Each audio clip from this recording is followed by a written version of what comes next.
strong all-around game. Yeah.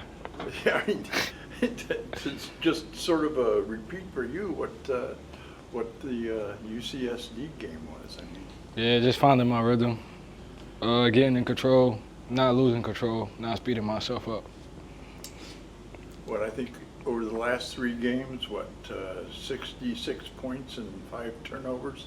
That's not a bad. I got cut down on the turnovers. The what? I got cut down on the turnovers. That's about it. 66 to 5 is not a bad ratio. Yeah, it's not, but get better. You guys, I mean, the floor game today was just exceptional, especially at the start of the game. The turnovers, you forced them into bad shots, you got breakaways. I mean, that's as good as you could possibly play the first 5 minutes of that game, right? Yeah. Basically, we was just following the game plan, and we knew they wanted to go inside. It was just stopping them from going inside. Right. Cutting them down on the court. Yeah, shrinking the floor. And when they went inside, they're pretty good. Yeah, they was pretty good inside, but I feel like us shrinking the floor made it harder for them to get inside. And then when they got inside, it wasn't a lot of time to work. Then you had guys drop off and help out. Yeah, our big stayed detached so we could rebound, and I feel like it worked out pretty well for us. Yeah, it did work out pretty well. Like you said, you're going to shock some people, right? Yeah. By the way, thanks for talking with me yesterday. Yeah, that was yesterday. Yeah. Yeah. Thank you very much. Thanks. Can you talk about your signature celebration? Oh, Spider-Man? Yeah. I'm just shooting the webs out. Little emote I got from Fortnite.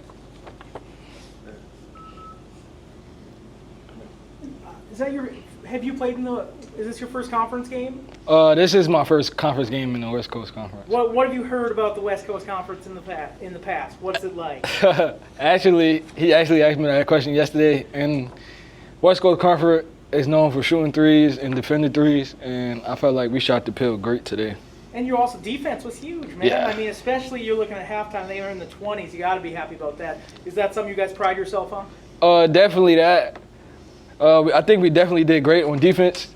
And I feel like we had a little stretch where we wasn't scoring, and we could have some things to work on. You bet. You talked about following the game plan. What was the defensive game plan? Defensive game plan was keep them out the lane, and when they get in the lane, we was going to rock it. I don't know if I could tell you what rock it is, but you will have to ask Coach. And just lastly, how does it feel? Basically, does it feel like a new season, 1-0? Yeah, it's definitely a restart, fresh start, and I feel like we started off well. Anything else for Ty? Thank you, Ty. Step up tonight at different times. Adrian, you. I mean, it was just amazing how you had guys, when you needed them, did what they needed to do. Is that sort of your modus operandi, or? Yes, sir. That's kind of what we harp on. Coach always say you never know when it's your time. So when you get out there, you want to stay ready. So you don't want to get out there and be mad because you didn't get enough playing time as you thought you can. So as far as being a pro, you just got to go out there and do what you can do best, or how much time you get. You did. The stops, defense. You guys were, I mean, you're smaller, you were quicker, but you did, except for that one short run, such a good job of cutting them off down low and double teaming when they got the ball down low. I'm sure that was the game plan, right? Oh, yes, sir. That was the game plan. That's a great team. Pacific is. They got great players, and we know they like to play through the paint some. So we tried to make it as tough as possible for their primary scorers to not get such easy looks. So we were just trying to stay together, playing defense as one team, talking, and just trying to get a stop. You got rebounds when you needed to get rebounds. Yes, sir. Yes, sir. Thanks. Go ahead, guys. I'm sorry. What are you guys looking forward to going into this next game against Gonzaga? Looking at to see what we did, good and bad from this game, just to apply it to the next game, then watch film on Gonzaga, to see their strengths and weaknesses, and, just go out there and compete, get ready for the 30th. to me, this game was about bookends because you ended the first half with a huge three, and then you ended the second half with a huge three. Talk about those timely shooting, those timely shots. You just knew that it was your time. Just taking my shots. As a team, we just keep passing the ball because we all good players. So it's like we just keep passing to the open guy. I happened to just be high. I knew I could take the shot. It felt good in rhythm. I knocked it down. Do you feel like your ball movement gets better with every game you guys play together? Yes, sir. I feel like every game we get more and more comfortable with each other. Because we still new, but every single game I feel like we're starting to get more and more comfortable. In a sense, does it feel like you're 1-0 to start off the conference season with a win? Oh yes, it feels good to start off conference 1-0. Going there with a great chip on our back still, but it feels great to win tonight and start off the West Coast Conference 1-0. Thank you. Anything else, guys? Is that pretty good? All right, thank you. Appreciate you. You could possibly play, I would imagine. Yeah, there were some really good stretches. We got off to a good start with our activity defensively. A lot of deflections, and we were dropping in on the post because we know they like to play through the paint. And we call it our shovels and rakes that you got to bring to the defensive side of the court. And then that gets us out in transition some as well. We didn't convert as well or as efficient as we prefer off those 21 forced turnovers. But we did have an advantage in terms of points off turnovers. So proud of the start. And then also when Pacific made their run, which was inevitable, proud of our response to be able to go on a run of our own and seal the victory down the stretch. Plus you had a number of different players step up at different times. I mean, Adrian McIntyre, Lane, of course, Ty-Laur. But I mean, it seems like you put a guy in and he stepped up, which is what you want, but you don't always see. Yeah, Adrian's in a run now where he's, made contributions across the board from a stat stuffer perspective, and brings that maturity that an older player is capable of, and steadies us at times, and does some things that don't show up in the box score defensively, and his communication on the court, which is so important. Really the glue to a team is their ability to communicate. And so some timely, shot making by Adrian, but also some defensive contributions as well. Some steals, I think he had 3. Vuk didn't score a point, but he had 10 rebounds. And I think that's the first time this year we had a player with double-digit rebounds. And so that was impressive. And you mentioned Toneari, but some of the timely threes, when Pacific made a run, he answered the bell and credited his teammates to get him the ball when he's got that hot hand, almost like a little of an NBA flavor, to go back to a player who just saw the ball splash through the net. And as you said, Ty was dynamic again. The 6 steals was really important. And just a good collective team win. Plus, right at the end, when you needed rebounds, you got rebounds. Yeah, some timely rebounds. They punished us in the paint because their size advantage, and the play, in the basket area is an area we're challenged at times with, especially against big teams. And so we're mixing our defenses. I thought our 2-2-1 full court press back to our 2-3 zone helped in minimizing the hemorrhaging. There was a period there where they were just putting their head down and taking it to the basket, or they pass it if we leveled them off, and the next guy would put his head down and take it to the basket.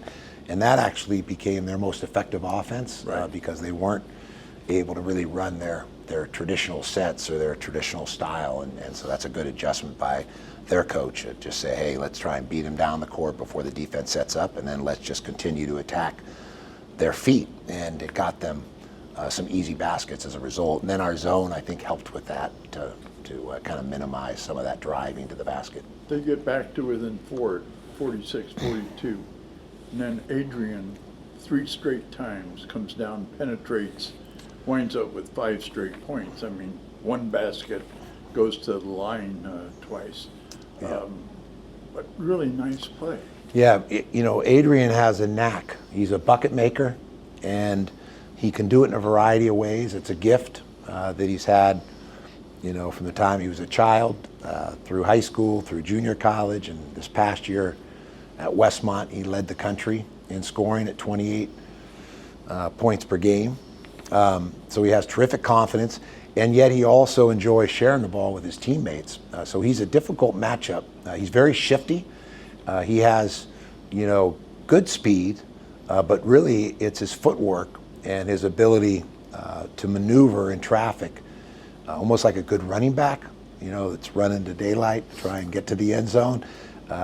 He has this ability to put defenders on skates and then, pick an angle where he can use his body to kind of protect the defender, from the ball, and then can finish as well. And so we saw that on display. And also we run a little flex shuffle cuddle on the baseline. He got a basket, I think, in the first half that was helpful as well. Right. Thank you so much. You got it, Bill. Gonzaga? Yeah, just, we'll enjoy this for a few hours, and then we'll turn our attention to Gonzaga. We know for decades they've had it rolling. It'll be our last opportunity in West Coast Conference play, so from a nostalgia standpoint, it's significant. And I've got great respect for Mark Few. We got into the business, I think, the same year, 1988, 89, if I'm not mistaken, and played his teams when I was at UCLA and at St. John's as well. And we haven't had success against Gonzaga at any of my stops. And that's more credit to the juggernaut program that Gonzaga has built. And So send him out of here on his tail. Right. So, but we're looking forward to the challenge and glad to be 1-0 in conference play. And we've won 3 out of 4 games, and you're starting to see some improvement at both ends of the court. Today, this was our best game defensively in terms of both halves. The first half at UC San Diego was impressive defensively, but in the second half, we really just outscored them, outlasted them on that final possession when Ty hit the game winner. But this game, we were able to sustain our defensive numbers throughout the entirety of the game. Plenty of areas to improve upon and shore up, but it was a step in the right direction. Thanks, Coach. Okay, you got it. Happy holidays, Happy New Year if I don't see you. I'll see you on Wednesday. Okay, Or Tuesday. take care. Yeah. Go ahead, Terry. Hi, I'm Harry Lipsy. Hi, how are you? Station North Dakota. How you doing, sir? Good, thanks. I have 1 or 2 questions about the game, then kind of Sure. an off-the-wall question for you. Okay. Number one, when you put a team together with so many new guys, in the back of your mind, are you thinking by the time you start the conference season, you want to see things starting to click? Obviously, you want to win every game, but how important is it to kind of see everything come together by the time the conference season starts? Boy, it's a really good question. There's almost 2 or 3 elements, right, that come to mind. One is, ideally, in the non-conference, you hope to learn while you're winning. But like life itself, often we learn more through struggle, through adversity, or in the athletic arena, through defeat. And I've had teams that, had strong records in the non-conference, and we were able to learn.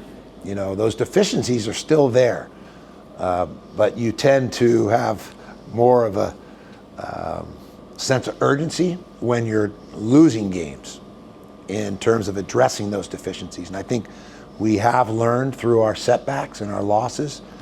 And the second part to your question there is, you understand we're 14 new players, and the late arrivals of our European players, Vuk and Peter, and the injuries that we sustained.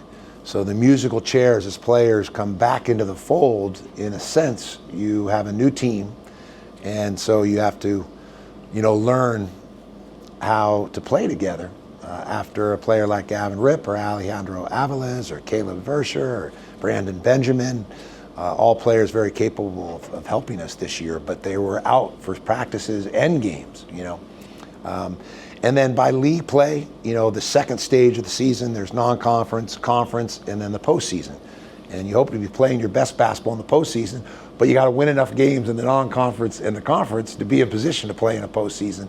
And so it's a delicate dance. It's very difficult to win games, and we've had our challenges, but pleased that we are moving in the right direction. I like the promise and the possibilities of this group. That's a very specific question from me, if that's okay. I'm from Absolutely. Mayville, North Dakota. You familiar with Mayville at all? No, So haven't been there. 1,500 people. But we have this connection to D1 basketball that I think is really unique. First, there's a guy named Lute Olson, born in Mayville. Second, Ben Jacobson's a graduate and born in Mayville from Northern Iowa. And then Craig Smith and Tim Miles both coached at Mayville State. Wow. And Aaron Fern, a guy from who's now the head coach at Charlotte, was my soccer coach when I was 6 years old. Wow. Do you think that's unique for a town of 1,500? Oh. You're the ambassador of college basketball, in my opinion. Is that unique thing to have those kind of guys come from one place? Yeah, first of all, I appreciate the kind words. It is unique. And, we see at Miami, Ohio, right, they had the cradle of coaches in football. USD, interestingly, in basketball, has this rich tradition from Phil Wolpert to Bernie Bickerstaff to Jim Bravelli, Brad Holland, and Billy Greer, and just a number. Hank Egan was outstanding. And then some, Sam Scholl and Lamont Smith, more recent, young coaches in the business as well. So Mike Brown, Eric Musselman, right? Just a proud heritage and tradition of former coaches and then former alums and players of USD that have moved on, front office jobs. Chris Grant, now with the Atlanta Hawks, and prior I think it was with the Spurs and the Cleveland Cavaliers. Was a GM with the Cavs. So it is interesting how there'll be certain pockets, whether it's a community or a university. I'm thinking too, didn't Bill Fitch and Phil Jackson North Dakota, absolutely. grow up, Yep. in that region, right? 100%. So, it's something they should take great pride in, right? Yeah, you got it. Appreciate that. Okay, That means a lot. Thanks, Coach. take care. All right, everybody.